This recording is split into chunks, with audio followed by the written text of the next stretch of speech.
Sky diving की तारीख का सबसे बड़ा हादसा जिसमें 16 स्काई डाइवर्स जान की बाजी हार गए। ये हादसा एक छोटी सी गलती की वजह से हुआ था और एक छोटी सी गलती ने 16 स्काई डाइवर्स की जान ले ली। गलतियां तो हम सब से होती हैं, लेकिन कुछ गलतियां तो ऐसी होती हैं कि एक सॉरी से काम चल जाता है।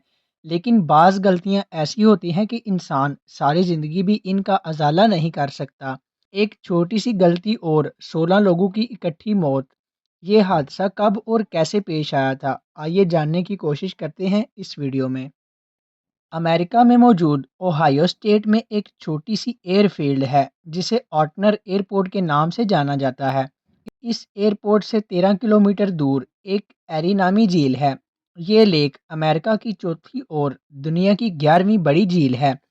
27 अगस्त 1967 को ऑटनर एयरपोर्ट पर 30 स्काई डाइवर्स आए थे क्योंकि इनको एक फ्री फ्लाइट की पेशकश की गई थी। इन स्काई डाइवर्स ने जिस प्लेन से जंप करना था वो कोई आम जहाज़ नहीं बल्कि एक बॉम्बर एयरक्राफ्ट था। इसका नाम B-25 बॉम्बर प्लेन था और इसे वर्ल्ड वार टू में इस्तेमाल किया गया था। इसे एक प्राइवेट कंपनी ने मॉडिफाई किया और इन स्काई डाइवर्स को फ्री फ्लाइट की ऑफ़र की। जब स्काई डाइवर्स जहाज़ में बैठना शुरू हुए तो जहाज़ में जगह कम पड़ गई। तमाम तर स्काई डाइवर्स को बिठाने से ओवरवेट का खदशा था। इसी वजह से पायलट ने 30 में से 20 स्काई डाइवर्स को ही सिलेक्ट किया। ये सिलेक्शन डाइवर्स के एक्सपीरियंस और स्किल लेवल पे की गई थी। जब 20 डाइवर्स की सिलेक्शन हुई तो बचने वाले 10 डाइवर्स को अपनी सिलेक्शन ना होने पर बेहद अफसोस हुआ। लेकिन इनको क्या मालूम था कि पायलट का ये फैसला उनकी जान बचाने वाला है। प्लान ये किया गया कि B-25 बॉम्बर एयरपोर्ट से टेक ऑफ होकर गोल घूमता हुआ 20,000 फीट की ऊंचाई तक जाएगा और इसी एयरपोर्ट के ऊपर 20,000 फीट की बुलंदी पर 18 डाइवर्स को ड्रॉप करेगा। इसके बाद ये बॉम्बर एयरक्राफ्ट मजीद ऊपर जाएगा और 30,000 फीट की बुलंदी से आखिरी दो डाइवर्स जंप करेंगे। प्लान के मुताबिक तमाम डाइवर्स पैराशूट की मदद से ऑटनर एयरपोर्ट पर लैंड करेंगे। फ्लाइट को सुबह के वक्त टेक ऑफ होना था, लेकिन टेक ऑफ के वक्त मौसम खुशगवार नहीं था। जैसे ही मौसम कुछ बेहतर हुआ तो दोपहर के 3 बजे फ्लाइट ने ऑटनर एयरपोर्ट से टेक ऑफ कर लिया।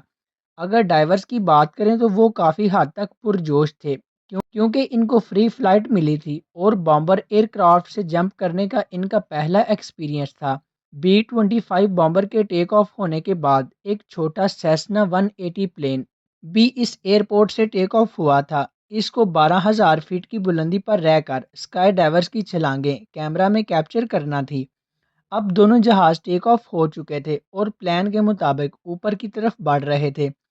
मौसम की खराबी की वजह से दोनों जहाज़ों के पायलट एयरपोर्ट के ATC यानी एयर ट्रैफिक कंट्रोलर से राब्ते में थे। ATC दोनों जहाज़ों को उनकी लोकेशन बता रहा था। जैसे जैसे वक्त गुजर रहा था दोनों जहाज़ ऊपर की तरफ बढ़ रहे थे और 1 घंटे के बाद B-25 बॉम्बर 20,000 फीट के एल्टीट्यूड पर पहुंच गया। पायलट ने ATC से रब्ता किया और अपनी लोकेशन मालूम की।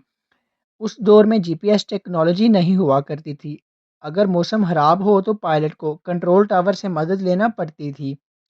पायलट के पूछने पर ATC ने बताया कि वो ऑटनर एयरपोर्ट से 9 किलोमीटर दूर हैं, यानी अब वो ड्रॉप जोन के बिल्कुल करीब पहुंच चुके थे। इसके ठीक 1 मिनट के बाद सेस्ना प्लेन के पायलट ने भी ATC से कांटेक्ट किया और अपनी लोकेशन मालूम की। क्योंकि मौसम की खराबी की वजह से सेस्ना प्लेन के पायलट को B-25 एयरक्राफ्ट नज़र नहीं आ रहा था। एयर ट्रैफिक कंट्रोलर ने बताया कि वो B-25 बॉम्बर से 9 किलोमीटर पीछे हैं। इस हिसाब से सेस्ना प्लेन एयरपोर्ट से 18 किलोमीटर के फासले पर था। चंद मिनटों के बाद B-25 के पायलट ने दोबारा से अपनी लोकेशन मालूम की और इस बार कंट्रोलर ने इनको बताया कि वो ऑटनर एयरपोर्ट के बिल्कुल ऊपर पहुंच चुके हैं। जहाज़ 20,000 फीट की ऊंचाई पर था और लोकेशन के पता चलते ही पायलट ने 18 स्काई डाइवर्स को जंप करने का इशारा किया। इतनी ज़्यादा हाइट पर टेम्परेचर माइनस में होता है और 20,000 फीट की ऊंचाई पर टेम्परेचर उस वक़्त -30 डिग्री सेल्सियस था और इसी वजह से ठंड से बचने के लिए तमाम डाइवर्स ने जंप सूट की एक एक्स्ट्रा लेयर भी चढ़ाई हुई थी।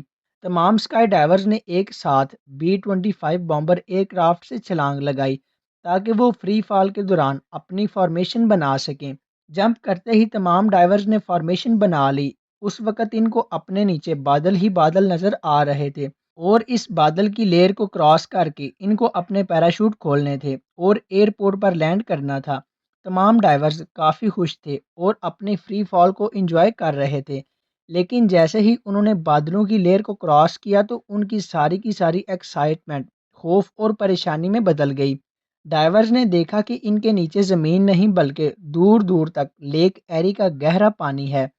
لیک ایری کی گہرائی 19 میٹر سے لے کر 64 میٹر تک ہے، یا پھر 62 فٹ سے لے کر 2010 فٹ تک۔ جیسے ہی انہوں نے اپنے نیچے پانی دیکھا تو تمام تر نے اپنے اپنے پیراشوٹس ڈپلوائے کر دیے۔ اس وقت ان کی اونچائی 3000 فٹ کے قریب تھی، اس امید میں کہ شاید وہ لیک ایری میں زمین کے قریب ہی لینڈ کر پائیں۔ تمام تر ڈائیورز پر خوف کا عالم طاری تھا اور وہ لگاتار اپنے پیراشوٹ سمیت نیچے آ رہے تھے۔ انفارچونیٹلی تمام ڈائیورز نے جھیل کے ٹھنڈے پانی میں لینڈ کیا۔ جس جگہ انہوں نے لینڈ کیا وہ زمین سے 10 کلومیٹر دور تھی۔ ڈائیورز کا خیال تھا کہ لینڈ کرنے کے فوراً بعد وہ اپنی ہارنیس سے نکل کر تیریں گے اور مدد کا انتظار کریں گے، لیکن جیسا انہوں نے سوچا تھا ویسا بالکل بھی نہیں ہوا۔ انہوں نے جو گرم کپڑے پہنے تھے جیسے ہی وہ پانی میں بھیگے تو کافی حد تک وزنی ہو گئے۔ اس وزن کی وجہ سے ان کا پانی کے اوپر تیرنا کسی بھی صورت میں ممکن نہیں تھا۔ ان میں سے دو ڈائیورز ایسے تھے جنہوں نے لینڈ کرنے سے پہلے ہی اپنے جوتے اور فالتو کا وزن اتار دیا تھا۔ صرف یہی وہ دو ڈائیورز تھے جو پانی میں تیر سکے اور بعد میں ان کو ریسکیو کر لیا گیا، اور باقی کے 16 ڈائیورز زندہ نہ بچ سکے اور موت کے منہ میں چلے گئے۔ آخری باڈی کو حادثے کے ایک ہفتے کے بعد ریکور کیا گیا تھا۔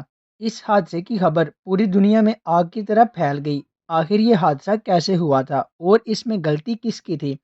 اس حادثے کی اصل وجہ جاننے کے لیے انویسٹیگیشن ٹیم کو کام پر لگایا گیا۔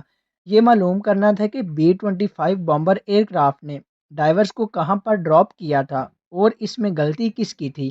ATC نے بتایا کہ جب B-25 بامبر ایئر کرافٹ نے ڈائیورز کو ڈراپ کیا تو وہ اس وقت لیک ایری سے 10 کلومیٹر دور آٹنر ایئرپورٹ کے اوپر تھا اور تیز ہواؤں کی وجہ سے ڈائیورز ڈرفٹ ہو کر پانی میں جا گرے۔ اگر ATC کی بات پر یقین کیا جائے تو اس کا مطلب یہ ہوا کہ ہواؤں نے 20 کلومیٹر تک ڈائیورز کو ڈرفٹ کیا ہے، یعنی 10 کلومیٹر ایئرپورٹ سے جھیل تک اور 10 کلومیٹر کنارے سے پانی تک۔ جب انہوں نے اس دن کی ہواؤں کی سپیڈ اور ڈائیونگ کی اونچائی سے آف کیلکولیشنز کی تو یہ بات کھل کر سامنے آئی کہ ہوائیں زیادہ سے زیادہ 5 کلومیٹر تک ہی ڈائیورز کو ڈرفٹ کر سکتی تھیں۔ اس کا صاف صاف مطلب یہ تھا کہ ATC کی بات بالکل غلط تھی۔ یہ تو تھا ATC کا کلیم، لیکن B-25 اور سیسنا پلین کے پائلٹس کا کہنا تھا کہ ہمیں ہماری لوکیشن ہی غلط بتائی گئی تھی۔ آخر تحقیق کے بعد معلوم پڑا کہ جب دونوں جہازوں کے پائلٹ نے اپنی لوکیشن معلوم کی تو اس وقت کنٹرولر کی شفٹ چینج ہوئی تھی۔ دوسرے کنٹرولر نے جو B-25 کو لوکیشن بتائی تھی وہ اصل میں سیسنا کی لوکیشن تھی، یعنی جب B-25 کے پائلٹ کو بتایا گیا کہ وہ اس وقت ایئرپورٹ کے اوپر ہیں تو اصل میں اس وقت سیسنا ایئرپورٹ کے اوپر تھا اور B-25 لیک ایری کے اوپر تھا۔ اس کے علاوہ پائلٹس اور ڈائیورز سے یہ غلطی ہوئی تھی کہ انہوں نے ایویشن کے قوانین کی خلاف ورزی کرتے ہوئے ٹارگٹ کو دیکھے بغیر جمپ کیا تھا۔ 1972 میں کورٹ نے فیڈرل ایویشن اتھارٹی کو 16 ڈائیورز کی موت کا ذمہ دار قرار دیا اور B-25 کے پائلٹ کا لائسنس ہمیشہ کے لیے سسپینڈ کر دیا گیا، اور اسکائی ڈائیورز کے لیے یہ قانون بنایا گیا کہ وہ کسی بھی پانی سے 50 کلومیٹر تک دور ہی جمپ کریں گے۔